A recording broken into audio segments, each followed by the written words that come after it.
ফিলিস্তিনের গাজা উপত্যকায় ইসরায়েলের সামরিক অভিযান ব্যর্থ হয়েছে বলে দাবি করেছেন ইসরায়েলের সাবেক প্রধানমন্ত্রী ও বিরোধী দলীয় নেতা ইয়াইর লাপিদ। বৃহস্পতিবার সামাজিক যোগাযোগ মাধ্যম এক্সে এ দাবি করেন তিনি।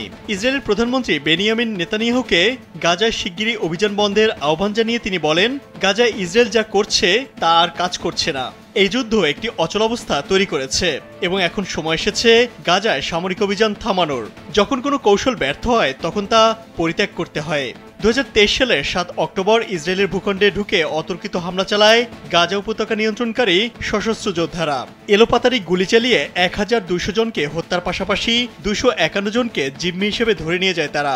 ওই হামলার জবাব দিতে এবং জিম্মিদের মুক্ত করতে ওই দিন থেকে গাজায় অভিযান শুরু করে ইসরায়েলের প্রতিরক্ষা বাহিনী। সেই অভিযানে এখন পর্যন্ত নিহত হয়েছে 56,365 জন এবং আহত হয়েছে 1,32,239 জন। টানা 15 মাসেরও বেশি সময় ধরে টানা এই অভিযান চালানোর পর যুক্তরাষ্ট্র ও মধ্যস্থতাকারী অন্যান্য দেশগুলোর চাপে বাধ্য হয়ে গত 19 জানুয়ারি গাজায় যুদ্ধবিরতি ঘোষণা করে ইসরায়েল। কিন্তু বিরতির 2 মাস শেষ হওয়ার আগেই গত 18 মার্চ থেকে ফের গাজায় অভিযান শুরু করে আইডিএফ। সেই সঙ্গে গাজায় খাবার ও অন্যান্য ত্রাণ সামগ্রী প্রবেশেও বাধা দেওয়া হচ্ছে।